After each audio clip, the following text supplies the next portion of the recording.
Welcome, friends, to Crazy Women Country, where women's voices matter.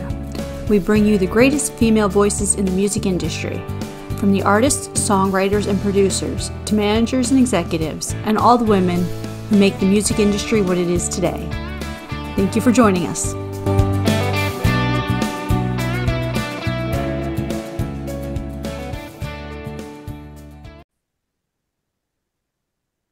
Welcome, friends, to another episode of Crazy Women Country. I'm Donna, and today I am here with Miss Kym Vincenti. How are you doing? I'm good, thank you. Nice to be here. Oh, wonderful. I'm so glad you're here. I know there's been a lot going on, and we've been trying to get this scheduled, so it's so good to talk with you today. Yeah, finally. Yeah, finally. Absolutely. So we'd love to start off with the most difficult question ever. Okay, tell me, who is Kym Vincenti?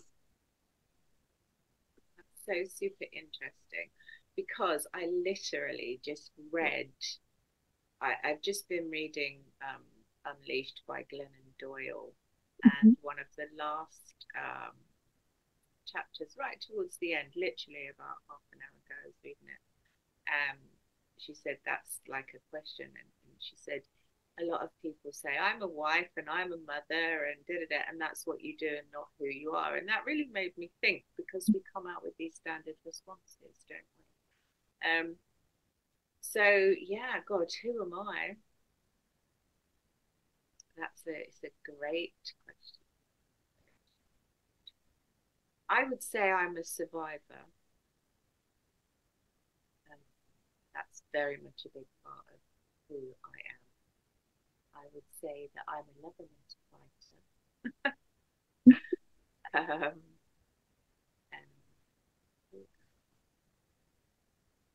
Um, an adventurer and a seeker.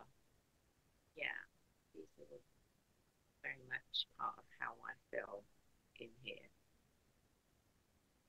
That is beautiful. And I'm glad you mentioned that book. I read the book a couple of years ago. And yeah, it's so true that we do that. We end up saying, I'm a mom, I'm this, you know, and what we do versus who we are, kind of a thing. And so true. Yeah, yes, you must have some really like. Obviously, you ask everybody this question, so it must be quite revealing the answers you get.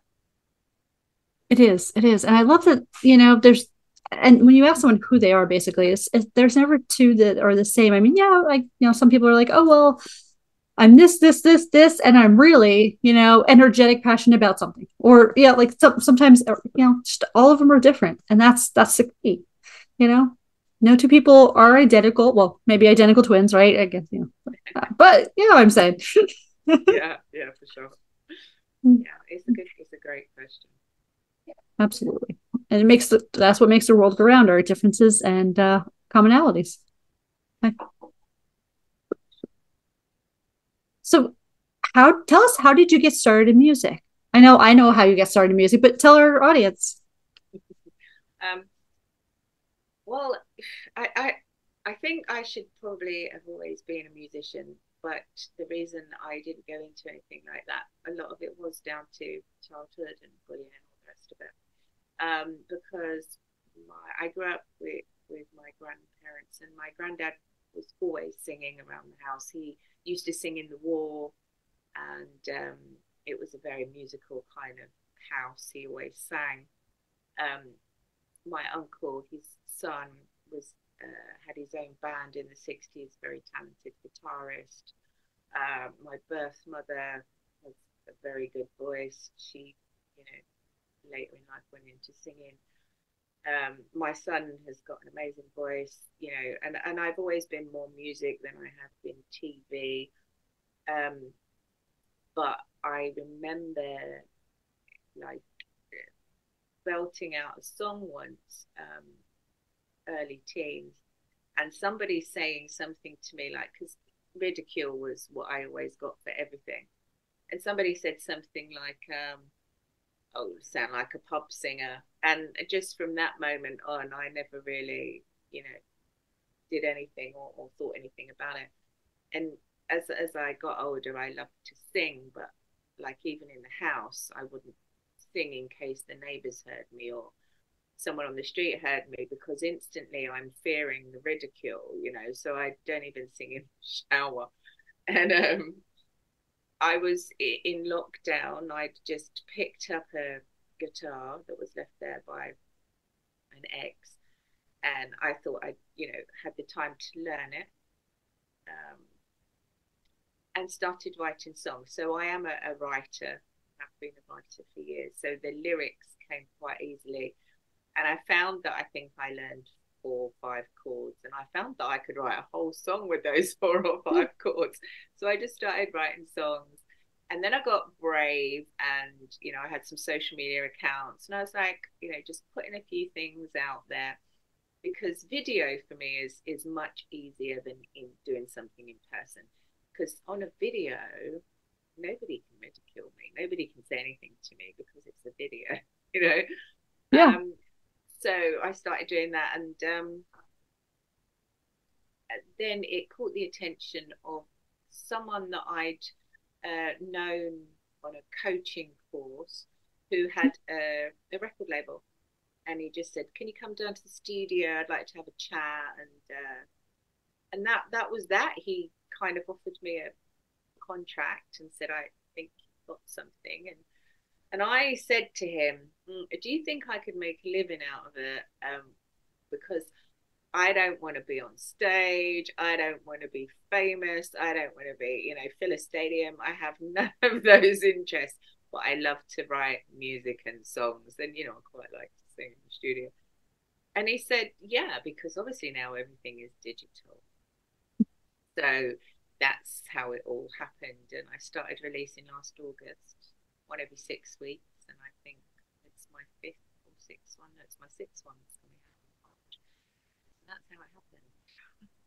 Oh, that's so awesome. That's absolutely awesome. I mean, and they're so true that today we don't have to be out in front of people playing stages. And it's it was amazing. I had a great conversation not too long ago with Lacey J. Dalton. And she said to me, she goes, "I was never the type that I wanted that fame, that she goes, I just love doing songs." And a lot of times I had to do songs that weren't mine and stuff, but she goes, it was the song, it was about the song, and that's exactly what it was. And yeah, it was just, and the meaning, and being able to touch other people and do things, like that, and just, Yeah, and to tell a story. It's a story. It's a story. I love to tell stories. Um, and you can get all of those emotions out in a song. But also, like I write songs that are not about me, but just because you can identify somebody else's pain or somebody else's joy. So yeah, it's just, for me, it's the words that just. yeah, yeah. I think songwriting is something that something that I've done for a long time. Not so much in as much out and open and things like that, but writing is just, and I do it constantly. So I try to stay relevant, and when I have time, to find the great collaborators and co-write. So Fantastic. Do you play? Obviously, you do play. I can see there's a keyboard or I do not play. I do not play. don't No, play. ma'am. I do not. And it's funny because my last name Piano. Everyone's like, "You need to play." Ah, I'm like, I've just never really found between school and work and all the chaos in life. I've just never really taken the time to say, okay, I'm gonna do this. When I was a teenager, I was like, okay, I'm gonna do this, and then parents had struggled a little, so I was like, I can't ask them. At the time, I wasn't old enough to like really work a job, like I could make money to do lessons. So I was, because back then, no offense to everyone out today, we didn't have all the technology. I couldn't go on YouTube and learn tutorials. I couldn't. I mean, there was literally, you had to go to someone that could teach you how to play, or you had to learn how to read music on your own. When I tried to learn to read music on my own, and I'm like going through, the little EGB. I'm like, okay, so is this a minor or a major? I'm like, what is the difference? So literally, it was like, that's the only way I learned anything in the music area there. But yeah, I mean, have we had the tutorials today that we had back then? Oh, you better believe I had a really nice keyboard, but just didn't have the knowledge how to play. I mean, I could play a few things by ear, little songs, nothing major, a couple Christmas songs, but that was all single handed kind of a.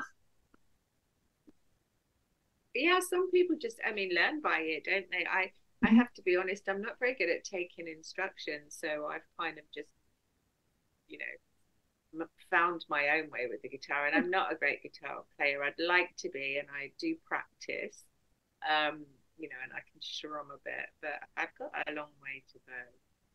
But it is, you know, some people just take their lessons and learn really quickly. But my brain just can't compute. I'm like, oh, I have to find my own way. And there are some people, you're right, they can just listen to something once and they're like, oh, I got this. And they've like picked up the Yeah, instrument for the first time. And I'm like, yeah, how in the, can you like do that again? Like, I'm totally like blown away. And yeah. yeah. It's kind of like maths for me. You know, once somebody starts to give me instruction because it's coming out of their head, my head goes, no, I can't compute. I just have to learn everything myself.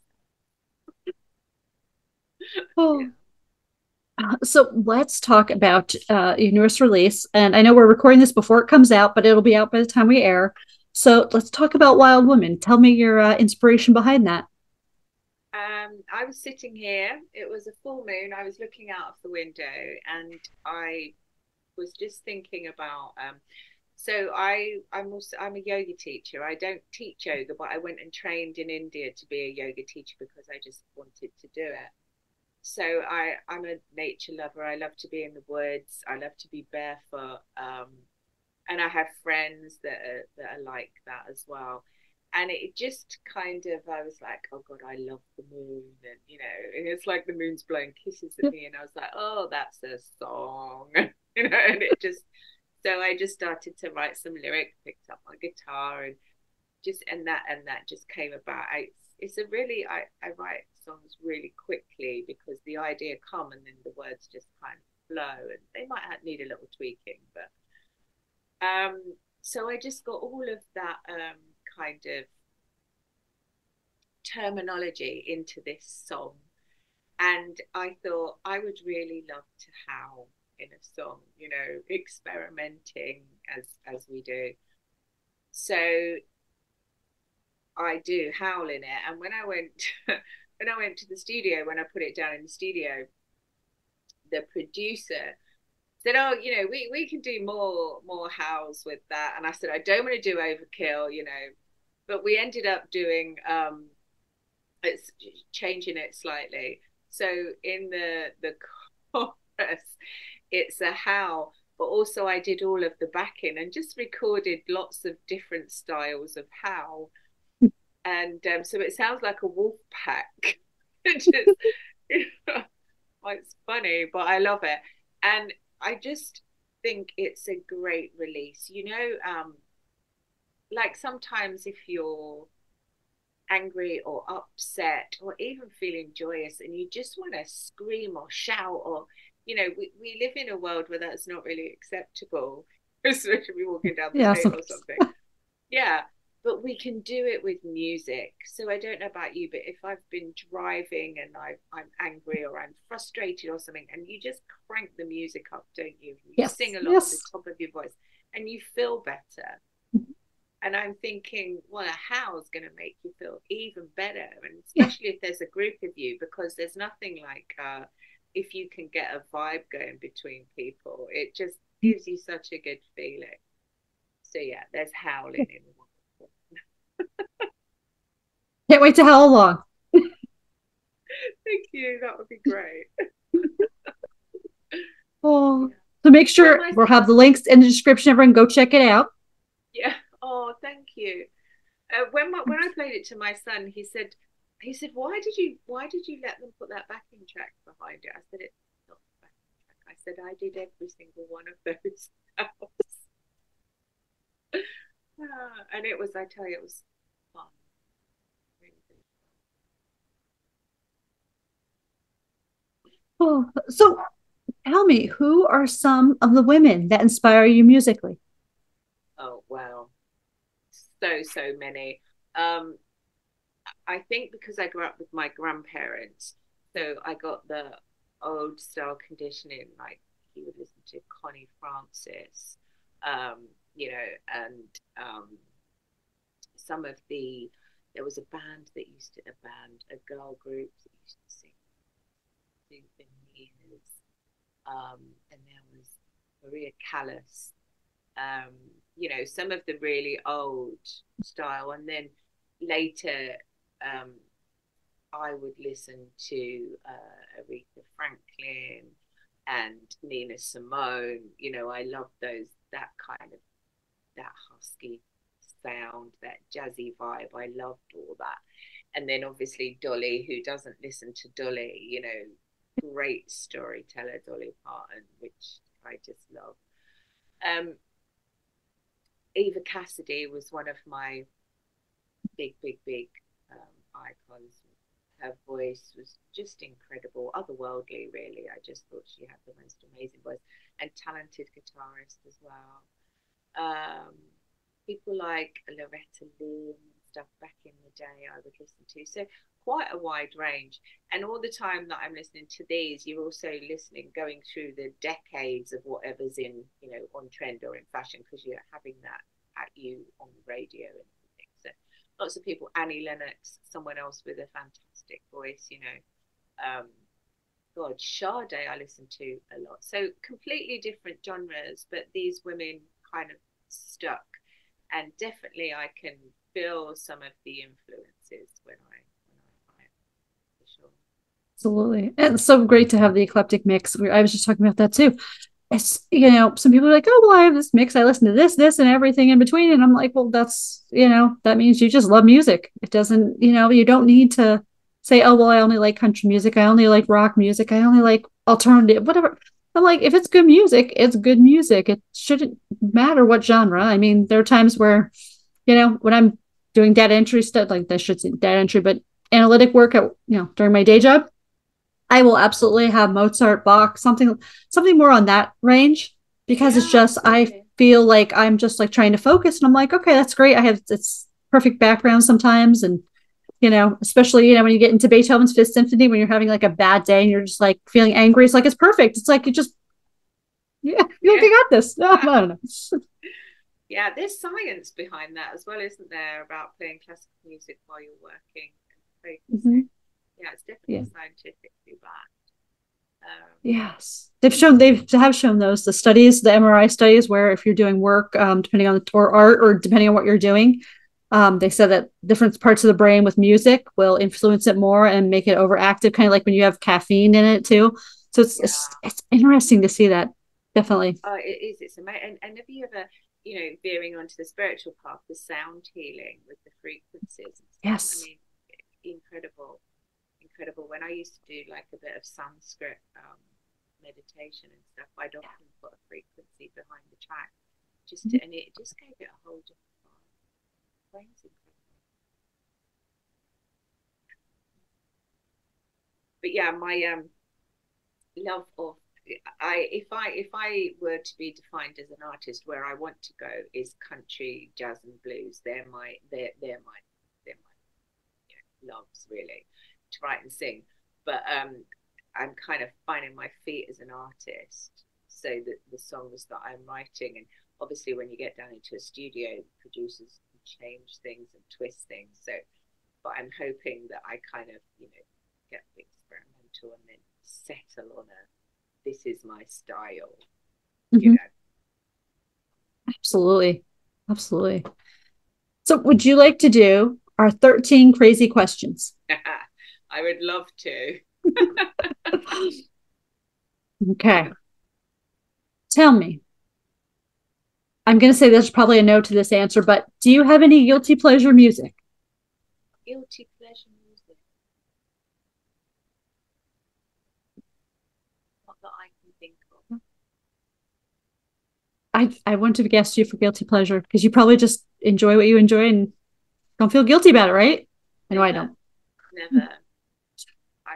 I would put my hands up to everything. Kylie, to all of Yeah. those, yeah, everything. Cheesy Yeah. pop, European, anything that catches my, I'll listen. Absolutely. Okay. So finish the statement. Today, my favorite song is. Wild. I have to say that. But if you wanted a song from somebody else, I'd say today my favorite song is Tennessee Whiskey. I love I have both a big answers. love for that song. Tell us the best concert you've attended.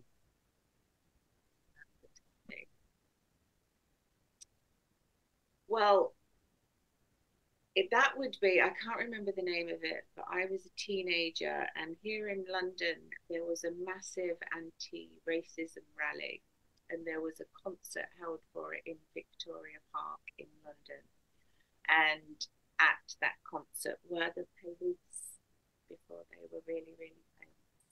Um, and the vibe was high, and it was just amazing. That was probably my favorite. Beautiful. There's something about music when there's a lot going on around, justice wise. It just, It there's just, amplifies it, doesn't it? It it just, does. yeah. Mhm. So tell our audience some recommended music they need to listen to before they die.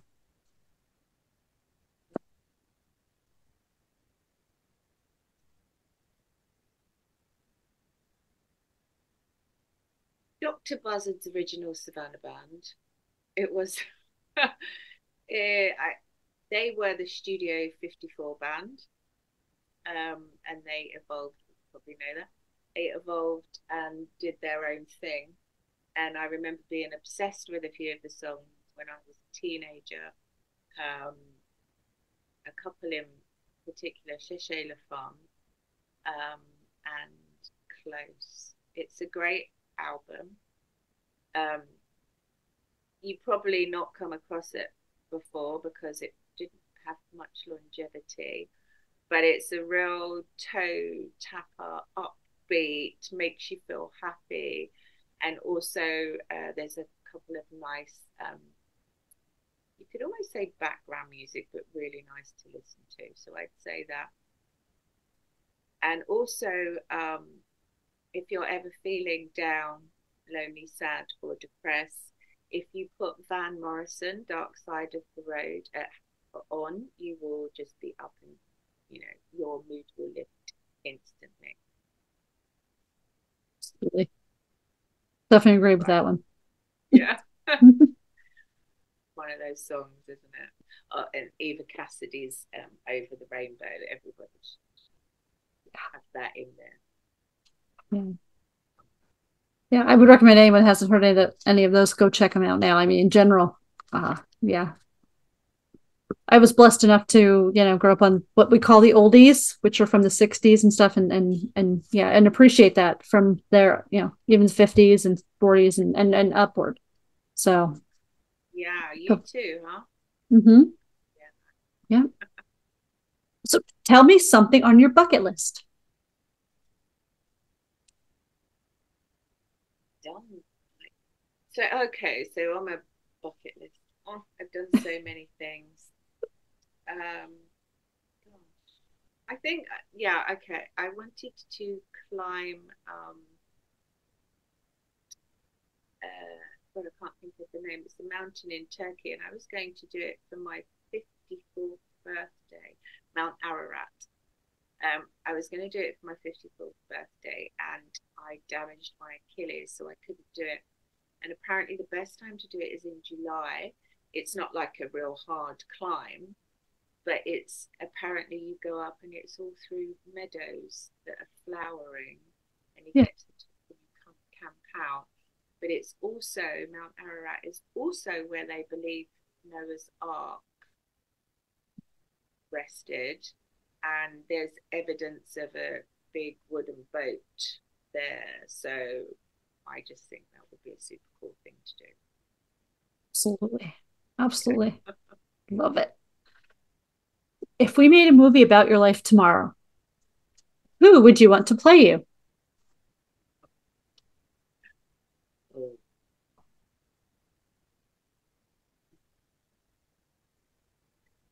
I'd say Julia Roberts or Sandra Bullock. Yeah, Sandra Bullock. I like both. Both are a What good about choice. Okay, I'll call them tomorrow. We'll get started. You're so cool. Oh, okay. So this next one is so serious. It's not. Do you have a game plan for zombie apocalypse? That's really funny. Yeah, I think I'd probably head down to my producer's house because he has zombie stores in his house. So he he has a place in his house that's kitted out with, cans and boxes and all of this stuff, and he calls it his zombie stores. So I guess that'd be the best place to go. Perfect. Oh, I'd love to ask you the same question. I, I'm not sure yet. I'm pretty sure I'm just going to be following other people around, and we keep hearing this. I might have to go to Canada where there's snow, Antarctica, maybe. I don't know. But zombie movies, there's going to be a zombie movie out with zombies and snow now just because we keep talking about this. But zombie movies and Walking Dead and all that have not traditionally been in snow. They don't like snow. They don't like cold, whatever. I'm like, oh, so I can just go to Canada, eh? Yeah. That's genius. Yeah. Yeah. Okay, I'm So someone else mentioned it. Plan. Yeah. I'm like, huh. Maybe even we can go to like Norway for a while. I mean, there's, Norway, nice place. Yeah. Oh, I'm sure there's lots of mountains we could find with snow too. So yeah, I think we're be fun, I'm making notes. These are all great ideas. Oh, tell me something you would never do. You know, jumping Jump out of a out of a perfect plane. yeah, No, no jumping out of a plane. never, not even a parachute, not for a million. Not no, never. Sorry. Oh, I keep talking about not parachuting. Oh my goodness. Parasailing where you go up and you have like that parachute and you go up from the water and you're up in the air.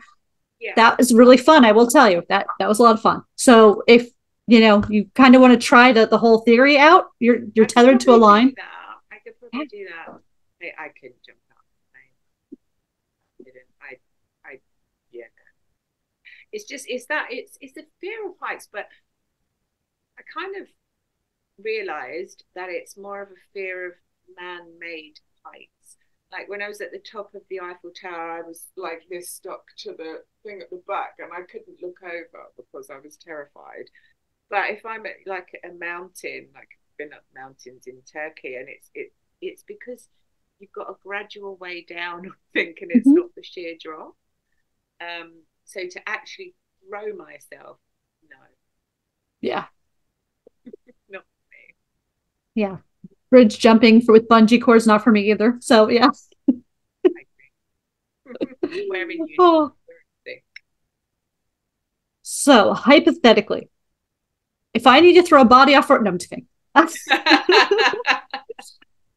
Oh no. Hypothetically, if I came to you and said, "Hey, I have a dead body. Do you know a good place to hide it?" I promise we won't get arrested. I don't actually have a dead body. I have read and watched far too many serial killer books and movies that I could definitely help you out. I think I'm gonna have to call you first.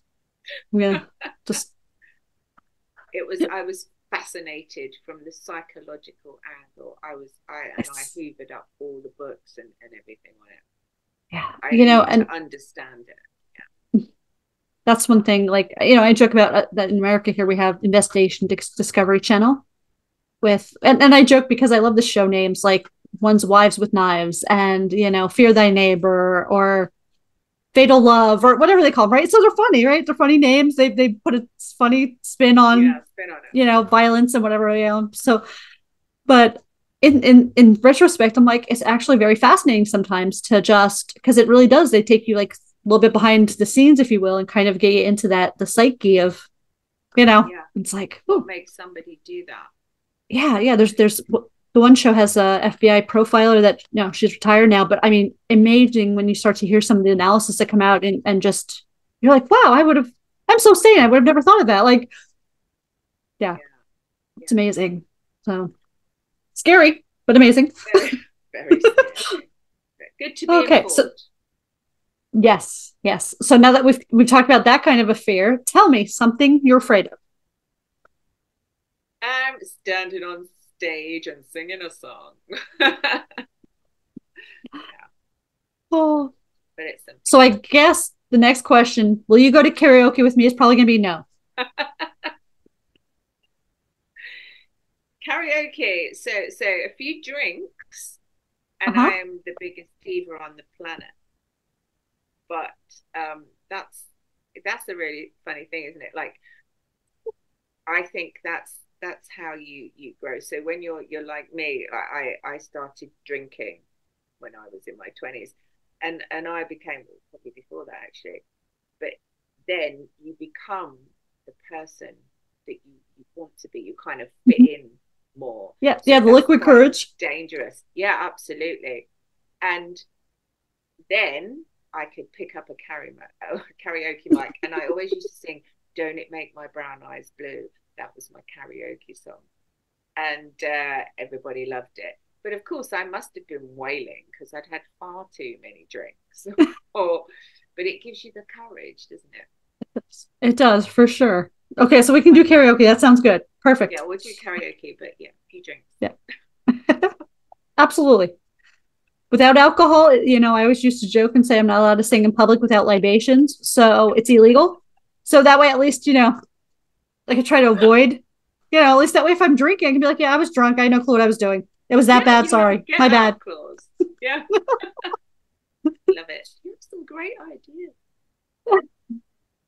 So if you could be any person, like Dolly Parton, or a position like a CEO or president or something, who or what position would you want to be for the day and why?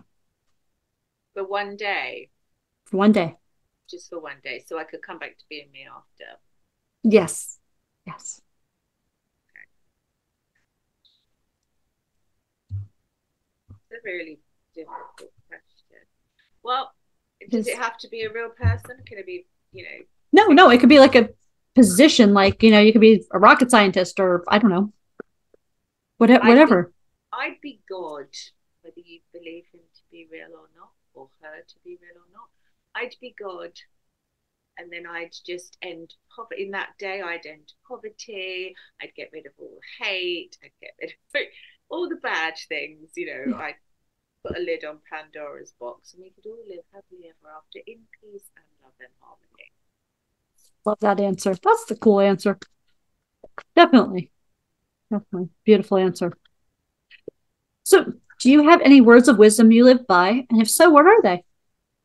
Ooh, yes, anything is possible, and the time is always now. That's one of my favourite mottos because anything really is possible within reason, and the time is always now. People put off things because they think there'll be a better time in the future, and often that never comes. They never do it. So yeah, that's one of my Absolutely. I favourite love that. ones. Love it. So, what's happening for the rest of the year? You do have some more you're doing some more writing, some more songs. Yeah, I just got back from the studio actually a couple of days ago, and it's a country song called "Pre-Loved." And my son rang me one Sunday morning, and he said, "Moosh," he calls me Moosh. He said, "I've got two words for you." I said, "Yeah." He said, "Pre-loved." I went, "Okay." He said, "Can you do something with that?" And I said, "Yeah, sure."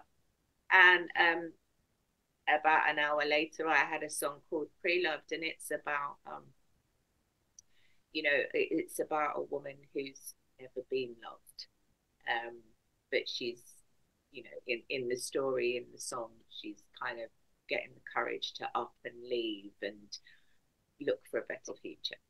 So I took that down to the studio with me this time, and I just recorded um, most of it. I've got to go and finish it off next time, but that's the country song. Why was I talking about that? Oh yeah, so I that's thought that. what's coming up. I've Yeah, gone off on a tangent. it's So that'll okay. be the one 6 weeks after the one in March. So I'm on a 6 weeks release contract. So I'm having to go down to the studio quite often, and it's quite away from me.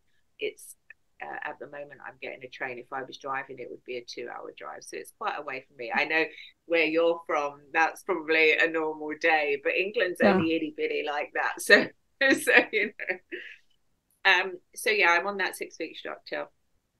And I have been doing a lot of kind of work on myself and writing therapy, because I know at some point I need to conquer this stage fright fear thing. And so there's a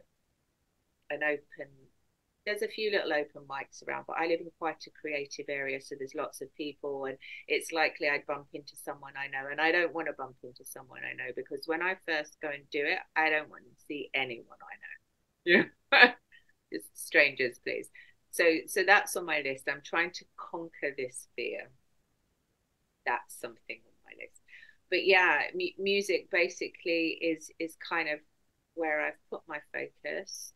I'm finishing up a few book clients because I was ghostwriting throughout lockdown, and I'm trying to not lose the yoga habit, because I normally yoga every day, but having been in Turkey visiting relatives in the studio, I haven't been doing it as much. So I'm kind of really trying to, you know, make a plan, stick to it, do it every day so that it becomes consistent and routine, but to make sure that I include all the music, because it is so easy to let things slip.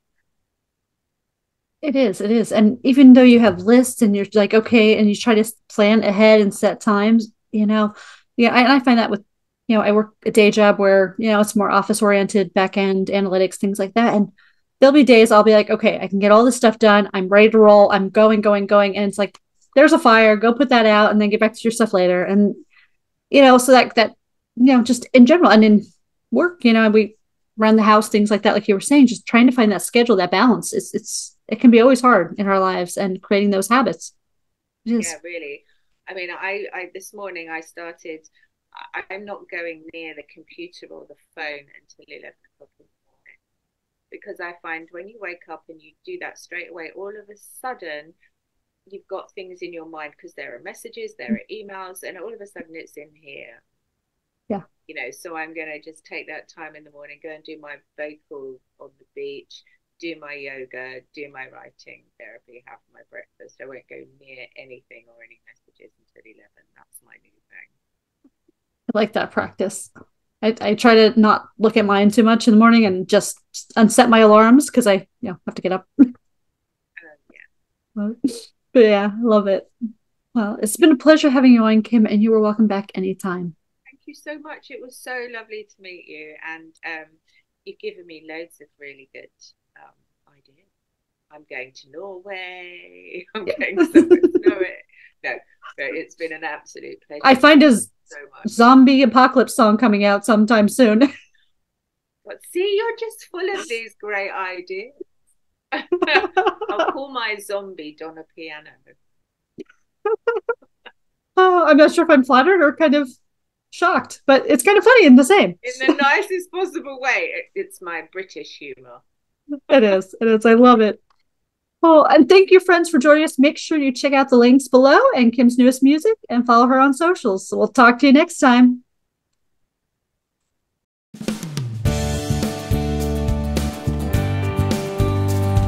If you enjoyed today's episode of Crazy Women Country, don't forget to give us a thumbs up. Be sure to click the subscribe button for new interviews weekly. And thank you, friends, for joining us today on Crazy Women Country, where women's voices matter.